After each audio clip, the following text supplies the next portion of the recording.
మిస్పాలో కూడుకుని నీళ్లు చేరి యెహోవా సన్నిధిని కుమ్మరించి ఆ దినము ఉపవాసం ఉండి యెహోవా దృష్టికి మేము పాపాత్ములమని ఒప్పుకొనిది. చాలమ్మా. ఇశ్రాయేలులందరినీ మిస్పాకు పిలువనప్పుడు నేను మీ పక్షముగా యెహోవాకు ప్రార్థన చేస్తాను. ఇశ్రాయేలులందరూ దైవజనుడైనటువంటి సమూయేలు గారు చెప్పినట్లే అందరూ కూడా మిస్పాలో కూడుకున్నారు. మిస్పా అనగా దేవుడు కార్యములు జరిగించేటువంటి ఒక స్థలము, దేవునితో నిబంధన చేసేటువంటి స్థలం. ఈ మిస్పా గురించి మనం ఆదికాండంలో చూస్తాము, అలాగే న్యాయాధిపతుల గ్రంథంలో చూస్తాము. కొన్ని సందర్భాలలో ఈ మిస్పా గురించి రాయబడి ఉన్నది. ఏమిటంటే లాబానుకు అలాగే యాకోబుకు మధ్య ఒక నిబంధన చేసుకునేటప్పుడు వారు ఆ స్థలమునకు మిస్పా అని పేరు పెడతారు. ఒక నిబంధన చేసుకునే స్థలానికి గుర్తుగా పలు కోణాల్లో దాని గురించి రాయబడింది. అయితే ఇక్కడ మిస్పా అనగా దేవుని కార్యములు చూసేటువంటి స్థలము, దేవుని సన్నిధి నిలిచేటువంటి స్థలము, దేవుడు విడుదల చేసేటువంటి తన కార్యములు జరిగించేటువంటి స్థలము. ఇశ్రాయేలులందరినీ కూడా మిస్పాకు పిలవనంపించినప్పుడు అందరూ కూడా మిస్పాకు వచ్చారట.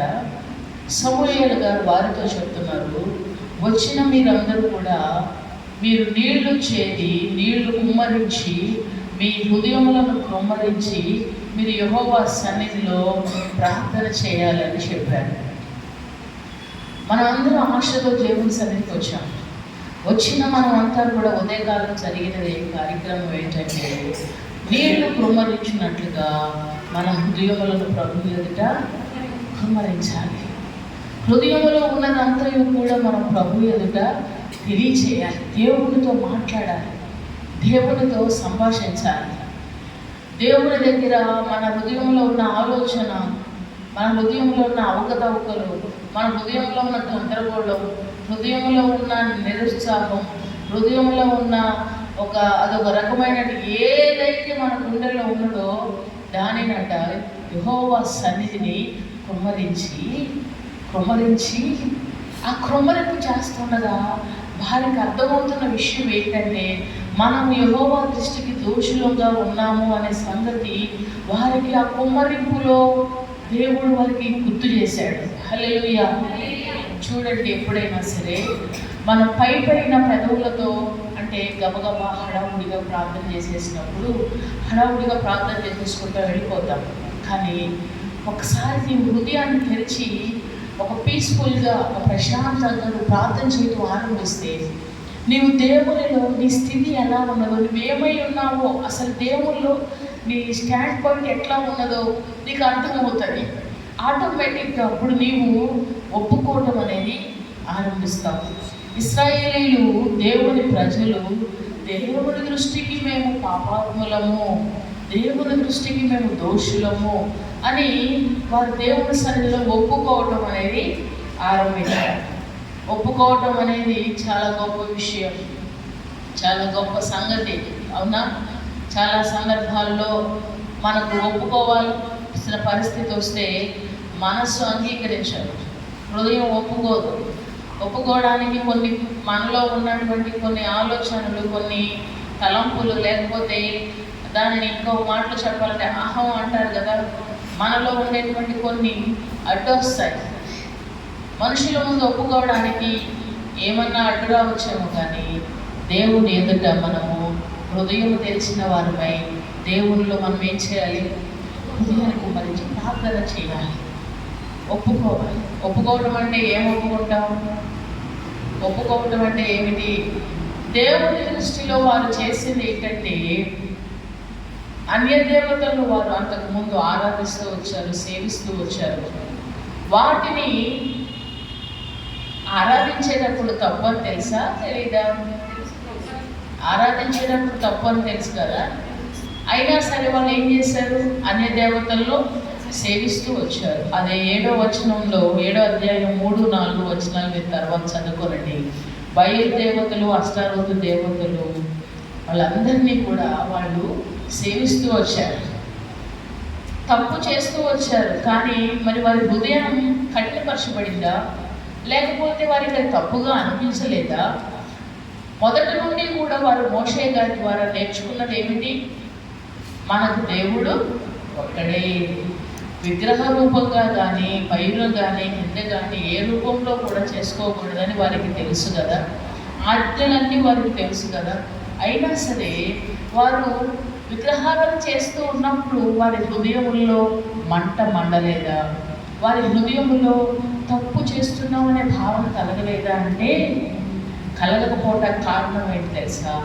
వారు ఎప్పుడైతే దేవుని సన్నిధికి దూరం అవుతూ వచ్చారో, దేవునితో ఉండే సహవాసానికి దూరం అవుతూ వచ్చారో, ఈ యొక్క విధానం దూరం అయిపోయేసరికి అవి వెళ్ళిన కొద్ది ఏమనిపిస్తుందంటే, ఏం చేయలేదు, పెద్ద తప్పేముంది, దానిలో పెద్ద తప్పేముంది. కొన్నిసార్లు మన ఆలోచనలు చూడండి, దేవునికి దగ్గరయ్యే కొద్దీ సూర్యునికి దగ్గర, కాంతికి దగ్గరయ్యే కొద్దీ లోపల ఉన్నవంతా తేటగా కనబడుతుంది. అవునా? సూర్యునికి దగ్గరగా అయ్యే కొద్దీ చాలా స్పష్టంగా కనబడుతుంది. చీకటికి దగ్గర అయ్యే కొద్దీ పెద్దగా ఉన్న మనము కూడా కనబడనటువంటి పరిస్థితి. దేవునికి వెలుగుకి ఎంత దగ్గరగా వస్తామో అప్పుడు మన ప్రతి ఆలోచన కూడా చాలా స్పష్టంగా కనబడుతుంది. అంటే మనం ఎట్లా వెళుతున్నామంటే చాలా క్లియర్గా పరిశుద్ధాత్ముడు మాట్లాడతాడు, నీతో ఆయన మాట్లాడతాడు, నిన్ను సంధిస్తాడు. దేవునికి దూరమైనప్పుడు, లోకానికి దగ్గరైనప్పుడు అది తప్పుగా అనిపించదు. పైగా దాన్ని మనం సవరించుకుని దానిని మనం ఎలా అంటే కప్పిపుచ్చుకోవడానికి మన ప్రయత్నాలు చేస్తూ ఉంటాం. వారికి తప్పుగా అనిపించలేదు. ఎప్పుడైతే దేవుడి సన్నిధికి వచ్చారో, దేవుడి సన్నిధిలో ఎప్పుడైతే కూర్చున్నారో, ప్రార్థన చేయడం ఎప్పుడైతే ఆరంభించారో, వారి హృదయాన్ని కుమ్మరించడం ఎప్పుడైతే ప్రారంభించారో, వారు ఆ దినం ఉపవాసం ఉండి యెహోవా దృష్టికి మేము పాపాత్ములమని ఒప్పుకున్నారు. ఇంతకీ వారందరూ ఎందుకు మిస్పాకు పిలువనపబడ్డారు, ఎందుకు వచ్చారు తెలుసా? ఎందుకు వారందరూ కూడా ఒక చోటకు చేర్చబడ్డారు? ఎందుకు దేవుని సన్నిధిలోనికి వారు వచ్చారు? వారి జీవితంలో చాలాసార్లు ఫిలిష్తీయుల చేతిలో, శత్రువుల చేతిలో వారు అణచబడుతూ వస్తున్నారు. వారు మీదికి రావటం, వీరు వారి మీద జయం పొందలేకపోవటం, ఓడిపోవటం అనే కార్యక్రమం ప్రతిసారి జరుగుతూనే ఉన్నది. ఈ విధానంలో వారందరూ కూడా చాలా బలహీనులైపోయారు.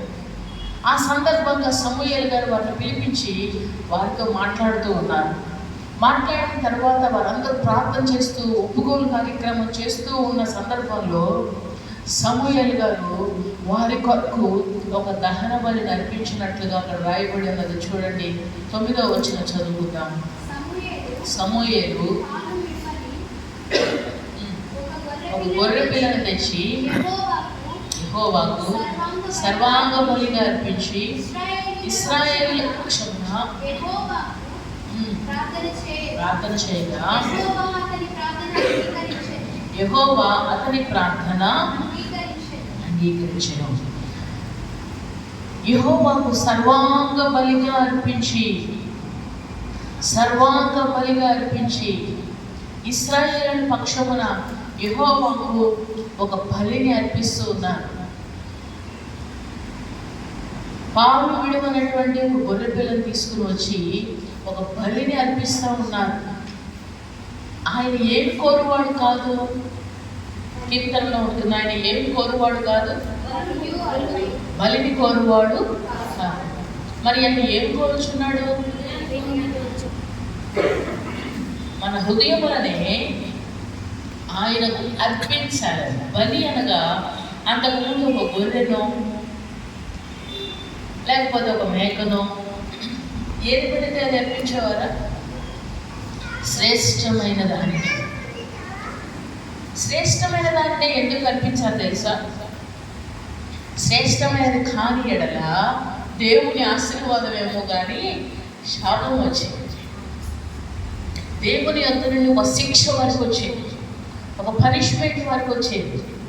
అందుకని అర్పించేటప్పుడు అందులో కల్మషము ఉండకూడదు. మచ్చ డాము ఏవి కూడా ఉండకూడదు. ఈ రోజున దేవుడు నీ పక్షముగా ప్రార్థన, నువ్వు చేసిన ప్రార్థన ఆయన అంగీకరించాలంటే, నీకు జయమును దేవుడు ఇవ్వాలంటే, నీవు అర్పించాల్సిన బలి శ్రేష్టమైన బలి. అది నీ హృదయంలో నుండి నీ హృదయంలో బలిగా ప్రభు ఎదుట అర్పించాలి. బలిని కోరువాడు కాదు ప్రభు, కోరిని నేను నీకు అర్పిస్తాను. నా హృదయమే నీకు బలిగా అర్పిస్తున్నాను. ఒక శ్రేష్టమైనటువంటి బలిని మనము అంటే ఒక శ్రేష్టమైనటువంటి సమయాన్ని, శ్రేష్టమైనటువంటి పనిని, ఒక శ్రేష్టమైనటువంటి కార్యాలను మనము ప్రభు కొరకు చేయాలి. ప్రభు కొరకు మనం శ్రేష్టమైన కార్యాలు చేస్తున్నప్పుడు మనం చేసేటువంటి కార్యాలను బట్టి ప్రభు యొక్క కోపము, లేకపోతే మనకు సంభవించేటువంటి ఆటంకాలు, దుష్టుని ద్వారా లేక లోకము ద్వారా సంభవించే ప్రతి కార్యాలు, అపజయము సమస్తము కూడా తొలగించబడతాయి. హల్లెలూయా. సమూయేలు గారు ఎప్పుడైతే దహన బలి అర్పిస్తూ ఉన్నారో, ఫిలిస్తీన్లు యుద్ధం చేయడానికి వచ్చారు. వాళ్ళు యుద్ధం చేయడానికి మళ్ళీ ఎవరి మీదకి వచ్చారు? ఇశ్రాయేలీయుల మీదకి వచ్చారు. యుద్ధం చేయడానికి ఎప్పుడైతే ఇశ్రాయేలు మీదకి వచ్చారో వీళ్ళంతా కూడా భయపడిపోతున్నారు. మరలా వారు వచ్చేసారు. ఇంతవరకు వారు ఓడిపోతూనే వచ్చారు. ఇంతవరకు ఇశ్రాయేలీయులు ఓడిపోతూనే వచ్చారు. ఇంతవరకు వారికి ఎన్నడూ కూడా జయం కలగలేదు. వారు వస్తున్నారు, వీరి మీద దాడి చేస్తున్నారు, వీరి మీద జయం పొందుకుంటున్నారు, వెళ్ళిపోతూ ఉన్నారు. వీరెవరు? దేవుని ప్రజలు. ఫిలిస్తీన్లు ఎవరు? శత్రు సైన్యం, దేవుని ఎరగనటువంటి వారు. వారు వచ్చి వీరి మీద ఎప్పుడూ పై చేయగానే వీరి చెయ్యి ఉంటా ఉన్నది. అయితే జరిగేటువంటి కార్యం ఏంటి తెలుసా? మిస్పాలో ఉన్న ప్రభావం ఏంటి తెలుసా? వచ్చిన వారు మోకరించిన వారు కన్నీటితో హృదయములను కుమ్మరించి ప్రభు సన్నిధిలో తమ స్థితిగతులన్నింటినీ, తమ సంగతి అంతటినీ కూడా ప్రభు ఎదుట విన్నవించినప్పుడు, ప్రార్థన చేసినప్పుడు జరిగే కార్యం. నువ్వు ప్రార్థన చేస్తానే ఉంటావు, శత్రువు వస్తానే ఉంటాడు. మనం ప్రార్థన చేస్తానే ఉంటాము, శత్రువు వస్తానే ఉంటాడు. వాడు రాడనుకుంటున్నారా? వాడు వస్తూనే ఉంటాడు.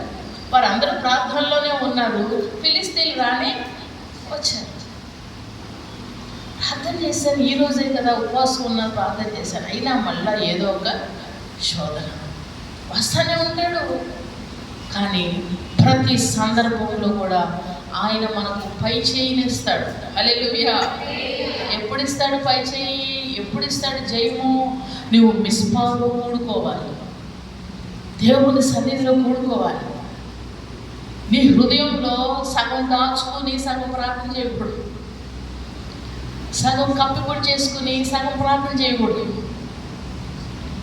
మనుషుల దగ్గర, అమ్మ దగ్గర, నాన్న దగ్గర, భర్త దగ్గర, పిల్లల దగ్గర దాచిపెట్టుకున్నట్లుగా దేవుని దగ్గర దాచిపెట్టుకోకూడదు. ఈ విషయం ఎప్పుడు గుర్తుపెట్టుకోండి, ఓకేనా?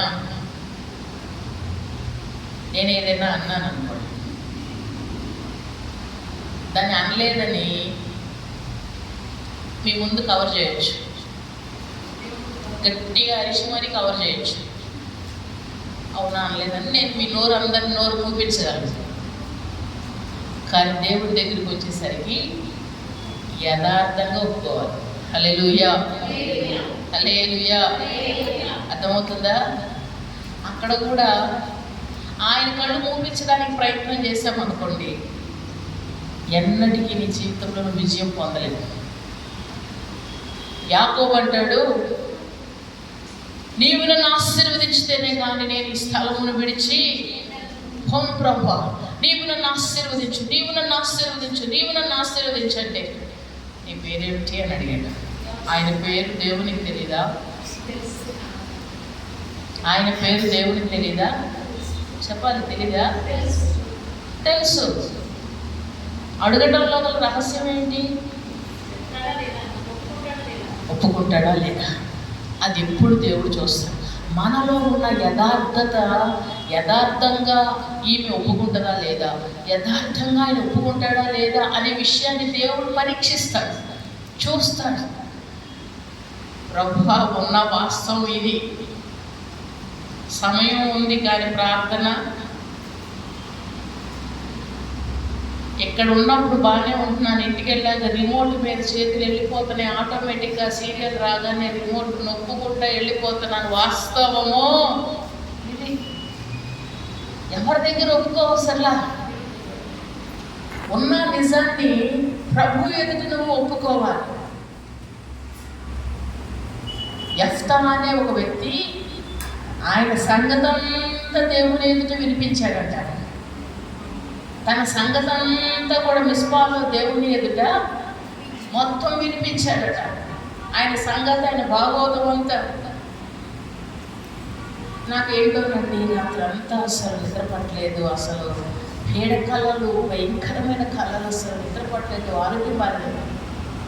నిద్ర పట్టలేదన్న మాట వాస్తవమే, కానీ ఎందుకు పట్టలేదో చెప్తావా? నువ్వు నైట్ 10 దాకా 11 దాకా క్రైమ్ స్టోరీస్ చూసావన్న సంగతి చెప్తావా? అసలు సంగతి చెప్పదు. కానీ నిద్ర పట్టలేదన్న సంగతి మాత్రం చెప్తారు. బాగా అప్పుల పాలు అయిపోయామండి, ఇదైపోయాం, అదైపోయాం అంటాం. ఎందుకు అప్పుల పాలు అయ్యావు నీకు తెలుసా? జీతం 10,000, నువ్వు ఖర్చు పెట్టేదేమో 20,000. అవునా? జీతం 10,000, ఖర్చు పెట్టేది 20,000. మనం చేసేది దేవుని ఎదుట చెప్పం, కానీ చాలా ఇబ్బందులు పడుతున్నామని, చాలా శ్రమ పడిపోతున్నామని మాట్లాడతాం. దేవుడు ఎప్పుడు మనలో యథార్థతను ఆయన కోరుకుంటాడు. యథార్థవంతుల ప్రార్థన ఆయన అంగీకరించిన అంటే అర్థమేంటి తెలుసా? ఉన్నది ఉన్నట్లుగా చెప్పుకుని ఆయన ఎదుట ప్రార్థన చేసేవారి ప్రార్థన ఆయన అంగీకరిస్తాడు. నీ దగ్గర ఏముంది అని అడిగారు. ఎవరిని? ఎలీషా సేవకుని భార్య అయినటువంటి ఆమెతో నీ దగ్గర ఏముంది అని అడిగితే, నా దగ్గర ఒక నూనె కుండ, అదొకటే ఉందండి. నూనె కుండ ఒకటే ఉంది నా దగ్గర, అది తప్ప మరేది. ఆమె దగ్గర ఉన్నది ఏదో అది వాస్తవంగా ఒప్పుకుంది. ఇప్పుడు నీ దగ్గర ఏమి ఉన్నది అంటే నువ్వేం చెప్తావు? ఉన్నా సరే లేదనే. అవునా? ఉన్నా సరే ఎక్కడ పిలుస్తారా అని, ఆరోగ్యం బాగున్నా సరే ఆరోగ్యం బాగాలేదనే. అవునా? ఎక్కడ పనికి లేక దేవుని పనికో లేకపోతే దేనికన్నా పిలుస్తారేమో. ఏమో ఈ మధ్య అసలు పొద్దున్న నుంచి ఫోన్ రావటమే, వీళ్ళ మైండ్లో డైలాగులు ఏమవుతాయి, ప్రిపేర్ అయిపోతాయి. అప్పులు చేసిన మాట వాస్తవమే, అప్పులతో ఇబ్బంది పడుతున్న మాట వాస్తవమే. ఆమె అప్పులు తీరడానికి గల కారణం ఏంటి తెలుసా? ఏముంది అని అడిగితే ఉన్నది చెప్పింది. నూనె కుండ ఒకటే ఉన్నది ప్రభా, నూనె కుండ ఒకటే ఉన్నది. చాలామంది వారి దగ్గర ఏమున్నదో, ఎంత ఉన్నదో, ఎంత చేయగలరో అది వారికి తెలుసు. కానీ దేవుని దగ్గరికి వచ్చేసరికి ఏం చేస్తారు? మా దగ్గర ఏమి లేదు లేదు అని మాట్లాడతారు. ఎంత అబద్ధం! మనం అబద్ధం ఆడేది ఎవరితో? దేవునితో. ఎప్పుడు కూడా అబద్ధం చెప్పొద్దు. ఆయన యథార్థత మీదనే దృష్టి పెట్టాడు. ఉన్న వాస్తవాన్ని ఒప్పుకోగలగాలి. ఆమెను గారు ఒప్పుకోలేకపోయారు. ఆమె ఇచ్చింది కానీ నా బుద్ధి గట్టి తిన్నది ప్రభు అంటే విషయం ఎలా ఉండేది చెప్పలేదు. దేవుడు ఏం చేసేవాడు అక్కడ? కానీ ఆయన దాన్ని ఎలా తీసుకొచ్చాడంటే, నీవు నాకు ఇచ్చావుగా, ఇంట్లో టీవీ పెట్టావు, చూడకుండా ఉండగలను. చేతిలో సెల్ ఫోన్ ఇచ్చావు, నొక్కకుండా ఉండలేకపోతున్నాను ప్రభు. అర్థమవుతుంది. కొట్లో విషయం కూడా ఉంది, తాగకుండా ఉండగలుగుతున్నావా? ఉండగలుగుతున్నాం. విషయం ఉంది కదా, ఎక్కడ ఉందని కనపడుతుంది కదా, కనపడింది ప్రభు, ఉండలేకపోతున్నాను, తాగుతామా? తాగలేదు. మందు షాపులు కనపడుతున్నాయి, ఆగలేకపోతున్నాను, అయ్యా వెళ్ళగలుగుతామా? కంట్రోల్ చేసుకునే శక్తి నీకు ఉందా లేదా? ఉంది. ఇంద్రియ నిగ్రహంతో శక్తిని దేవుడికి ఇచ్చాడా లేదా? ఉంది. నీ దగ్గర ఏది ఉన్నా నువ్వు లేదని చెప్తావు చూడు, నీ మాటే దేవుడు స్థిరపరుస్తాడు. ఉన్నా లేదని చెప్తావు చూడు, అది ఎక్కడికి నీకు లేకుండానే అవుతుంది.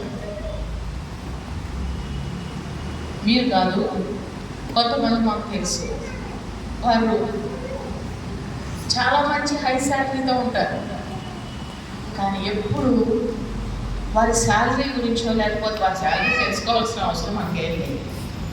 మనం ఎవరిని బలవంతంగా అడిగి ఏది కూడా తీసుకోము. కానీ వాళ్ళు ఏం చేస్తారు తెలుసా? దేవుడి దగ్గరికి ఇవ్వాల్సిన పరిస్థితి వస్తే వారు శ్రమించిన దానిలో దేవుడికి ఆ భాగం ఇవ్వాల్సిన దానిలో వాళ్ళు ఏం చేస్తారంటే, నాకు 20,000 వస్తున్నాయి, ఆమెకు 70,000 పైగా జీతం వస్తుంది, 20,000 వస్తున్నాయి, 15,000 వస్తున్నాయి అన్నట్లుగా 1,500 దేవునికి దశభాగం. యథార్థత ఉందా అందులో? యథార్థత లేదు.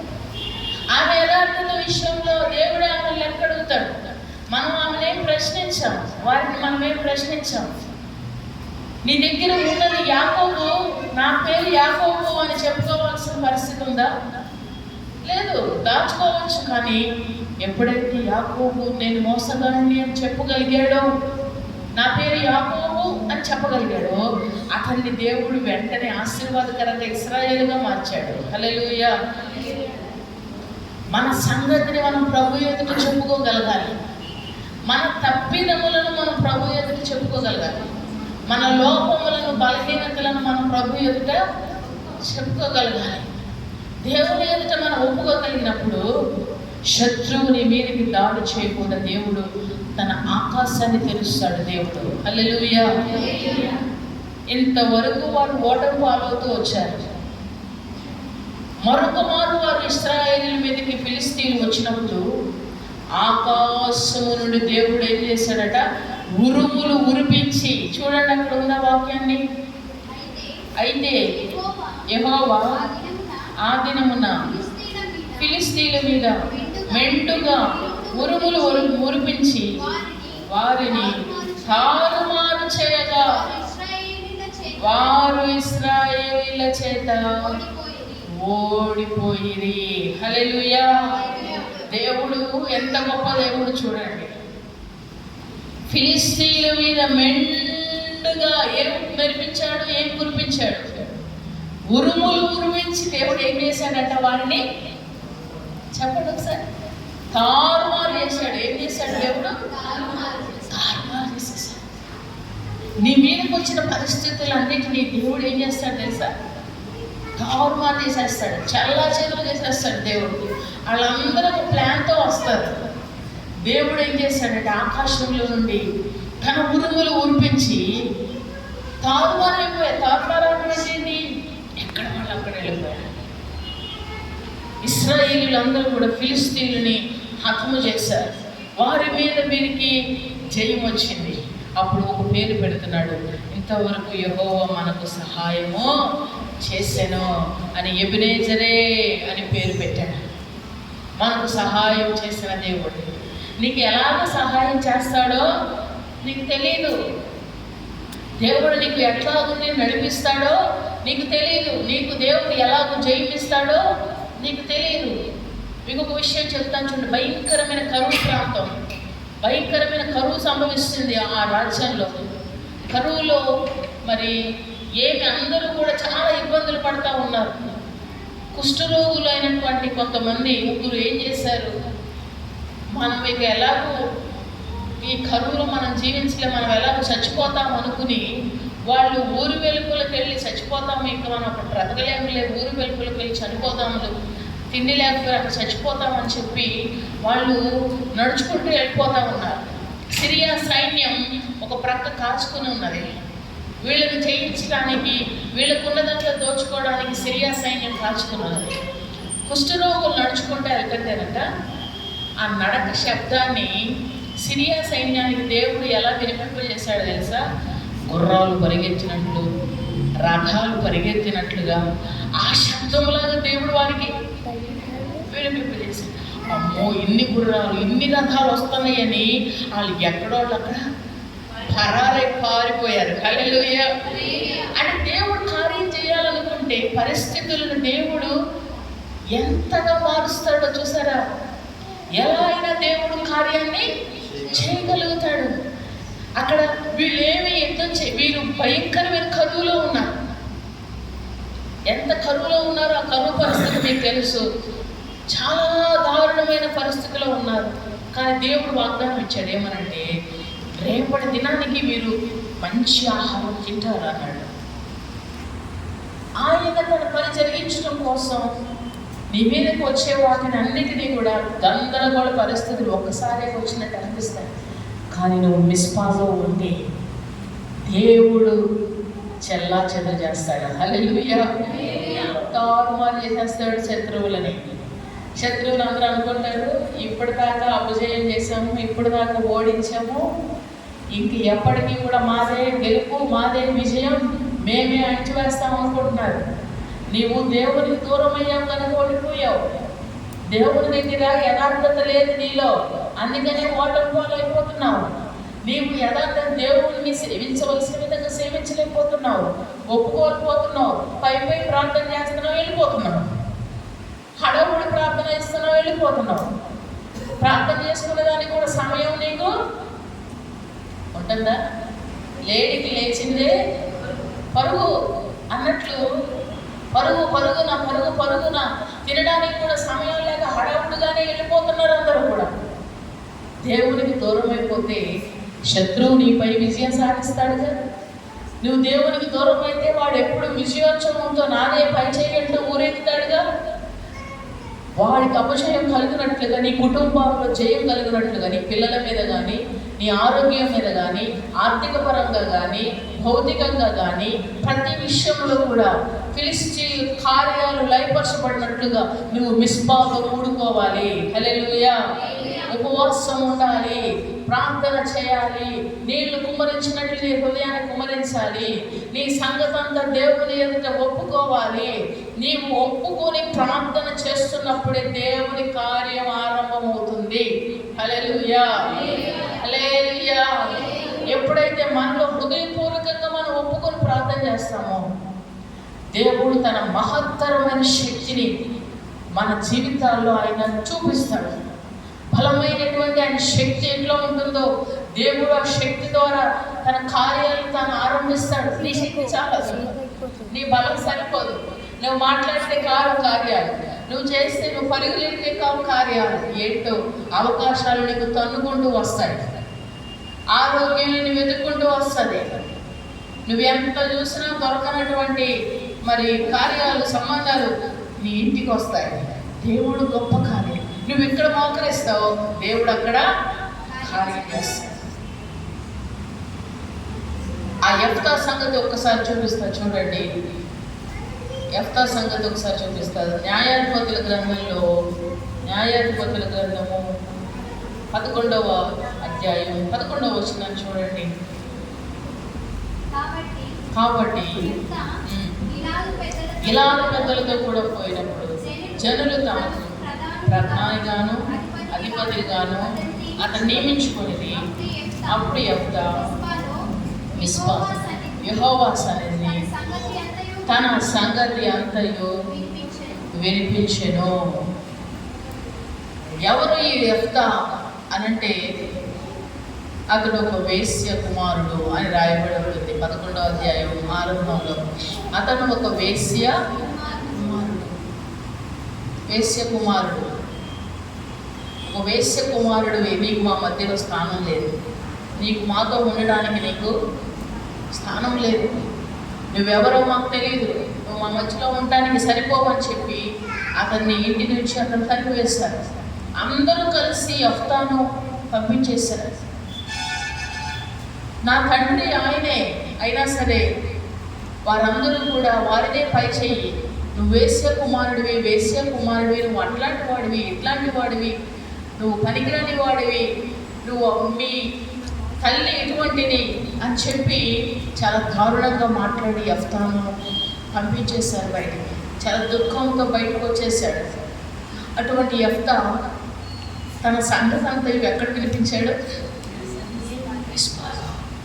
మిస్పాలో దేవుని సన్నిధిలో, నా చరిత్ర ఇది ప్రభువా, నా తల్లి ఇటువంటి పరిస్థితుల్లో నన్ను కన్నది, నా తండ్రి ఈ స్థితిలో ఉన్నాడు, నా కుటుంబం అంతా కూడా నన్ను వదిలివేశారు, నన్ను విడిచిపెట్టేశారు, నన్ను తరిమివేశారు, నాకు సహాయం చేయమని దేవుని దగ్గర తన సంగతి అంతా కూడా యెఫ్తా ఒప్పుకుంటున్నాడు, ప్రార్థన చేస్తున్నాడు, తెలియజేస్తా ఉన్నాడు.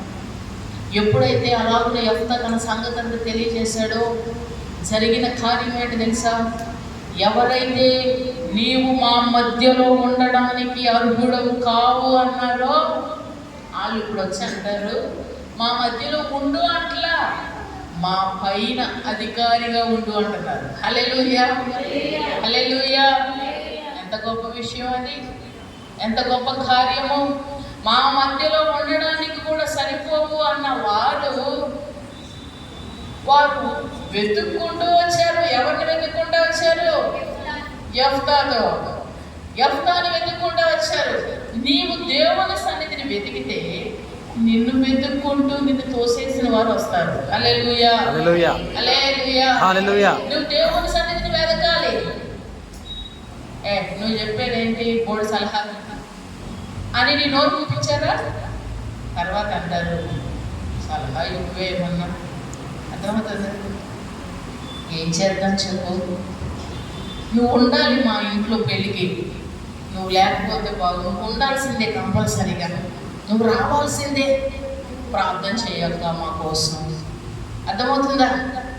నిన్ను పరిహాసం చేసి తోలనాడి నిన్ను అపహాస్యం చేసి అంటే ఒక లెక్కలేని విధంగా తీసి పారేసినటువంటి వారు ఒక రోజున నీ దగ్గరికి వచ్చి నీ ప్రార్థన సహాయాన్ని కోరుతారు. నీవు మా ఇంటిలో ఉండాలని కోరుకుంటారు, నీవు మాట్లాడాలని కోరుకుంటారు, నీతో సహవాసం చేయడానికి ఇష్టపడతారు, నీతో సమయం గడపడానికి ఇష్టపడతారు, నువ్వు చెప్పే ఆలోచన అంగీకరించడానికి ఇష్టపడతారు. ఇదంతా ఎప్పుడు జరుగుతుంది తెలుసా? వారు తిట్టినందుకు, వారు దూషించినందుకు, వారు వెలివేసినందుకు నువ్వు బాధపడక ఆ పరిస్థితి అంతటిని దేవుని సన్నిధిలో వివరించి నువ్వు దేవునితో శరణు వేడుకుంటే, యెహోవా యెహోవాయే నిత్యాశ్రయ దుర్గము, ఆయనను మీరు నమ్ముకొనండి, మనుషులను మీరు నమ్ముకునేలా మంటి పాలవుతారు, ఆయనను మీరు నమ్ముకునేలా కృతార్థులవుతారు. హల్లెలూయా. దేవుని నువ్వు నమ్ముకోవాలి. ఆయన దగ్గర నీ సంగతి చెప్పినప్పుడు యెఫ్తా దగ్గరికి వారందరూ వచ్చి అమ్మో నీవు యుద్ధం చేయాలంటే మాకు బలం చాలదు, నీవు వచ్చి మా అందరి మీద అధికారిగా ఉండు, మాకు న్యాయాధిపతిగా ఉండు, మా మీద లీడర్గా ఉండు, నీ మాట మేము వింటాం. ఎంత గొప్ప కార్యాన్ని దేవుడి యెఫ్తా జీవితంలో జరిగించాడు. మిస్పాలో దేవుని సన్నిధిలో గడిపే వారితో ఉన్న ప్రభావం అటువంటిది. దేవుని సన్నిధిలో గడిపే వారితో ఉండే దేవుని ప్రభావం అంత శక్తివంతంగా ఉంటుంది. మన మాటల ద్వారా ఏది కూడా కాదు, మన జ్ఞానం ద్వారా ఏది కూడా కాదు, మన తెలివితేటల వల్ల అన్నీ అయిపోయే లెక్క అయితే ఇంకా దేవుడు అవసరమా? మన తెలివితేటల ద్వారానే అన్నీ కావు. మన శక్తి చాలదు. పిల్లలకు చెప్తాం చెప్పినా వినరు, కొడతాం బాగా కొడతాం అయినా వినరు. అప్పుడు ఏం చేయాలి? అప్పుడు చెప్పేది కొట్టి తర్వాత బాధ అనిపిస్తుంది. కొట్టేసాను ఎన్నిసార్లు కొడుతున్నానే, అయ్యో అని బాధ అనిపిస్తుంది. అప్పుడు బాధ ఏంటి అని అప్పుడు చుట్టు కొట్టుకుని అప్పుడు మోకారించి ప్రభువా నా కొడుకు నా మాట వింటలేదని చెప్పి అప్పుడు మనం దేవుని దగ్గరికి వస్తాం. అంటే అప్పుడు దాకా నువ్వేమనుకున్నావు? నేను ఎలాంటి వాళ్ళనైనా చెప్పలేదు, సెట్ చేయగలను. చేయలేమన్న సంగతి ఇప్పుడు అర్థమైంది. మనం అనుకుంటాం సాధారణంగా మన శక్తి, మన సామర్థ్యాలు మనకేమనిపిస్తాయంటే నేనేదైనా చేయగలను, నేనేదైనా సరే నడిపించగలను, ఏదైనా సరే ఎలాంటిదైనా సరే మేనేజ్ చేయగలను నువ్వు అనుకుంటావు. కానీ స్థితి, ఆ పరిస్థితి వచ్చినప్పుడు, స్థితి దాటిపోయేటప్పుడు చేతులు ఎత్తేస్తాం. నా వల్ల కాదు బాబోయ్ అనిపిస్తుంది. అటువంటి పరిస్థితుల్లో నీ శక్తి మీద నువ్వు ఆధారపడేదానికంటే, నీ ఆలోచన మీద, నీ బలం మీద ఆధారపడేదానికంటే దేవుని మీద నువ్వు ఆధారపడినప్పుడు దేవుడు వారితో మాట్లాడతాడు. దేవుడు అక్కడ పరిస్థితులన్నింటినీ అనుకూలపరుస్తాడు. దేవుడు ఆ పరిస్థితులన్నింటినీ కూడా నీకు వ్యతిరేకంగా ప్రతి పరిస్థితిని తారుమారు చేసి నిన్ను అభిమానించేవారుగా, నిన్ను ప్రేమించేవారుగా, నిన్ను గౌరవించేవారుగా మీరేం ఉండాలి అంటారంట వాళ్ళు. మీరేమో నాయకులుగా ఉండాలి, మీరేమో మీద అధికారిగా ఉండాలి, నీ యొక్క లీడర్షిప్లో మేము నడుస్తాము అని ఎంత గొప్ప కార్యాన్ని యెఫ్తా తన జీవితంలో చూశాడు అనంటే, అంత గొప్ప కార్యాలు నీవు కూడా పొందుకోవాలనంటే నీలో హృదయమును కుమ్మరించి చేసే ప్రార్థన జీవితంలో కలిగి ఉండాలి. దేవుని దృష్టిలో నిన్ను నీవు ఒప్పుకోగలగాలి, ప్రార్థన చేయగలగాలి, మోకరించగలగాలి, కన్నీరు కార్చగలగాలి. మన మనుషుల దగ్గర నటించినట్లుగా దేవుని సన్నిధిలో కూడా నటిస్తే ఎప్పటికీ నీ శత్రువులు నీ మీద విజయమో పొందుతూనే ఉంటారు. ప్రతి పరిస్థితి నీ మీద జయమే. నువ్వు అనుకుంటా నేను విజయం పొందుతానని, కానీ అపజయం పాలైనప్పుడు నీలో కలిగేటువంటి ఆ నిరుత్సాహం అది నిన్ను మరింత కృంగదీస్తుంది. అందుకని దేవుని సహాయంతో మనం అంటాడు దావీదు, నా దేవుని సహాయం చేత నేను ప్రాకారములను కూడా దాటుదును. ఎత్తైన ప్రాకారాలైనా సరే దేవుని సహాయం చేత నేను దాటుతాను. నా వింటిని నేను నమ్ముకోను, నా కత్తిని నేను నమ్ముకోను, ఏది కూడా నన్ను రక్షించజాలదు, ప్రభువే నాకు సహాయకుడు. కనుక ఈ రాత్రి అందరూ కూడా కళ్ళు మూసుకుని ప్రభు సన్నిధిలో ప్రార్థన చేసుకుందాం. అందరూ కూడా కళ్ళు మూసుకొని ప్రార్థన చేసుకుందాం. అందరూ కూడా కళ్ళు మూసుకునండి, ప్రార్థన చేసుకునండి. దేవానికి వందనాలు, స్తుతులు, స్తోత్రములు, స్తోత్రం.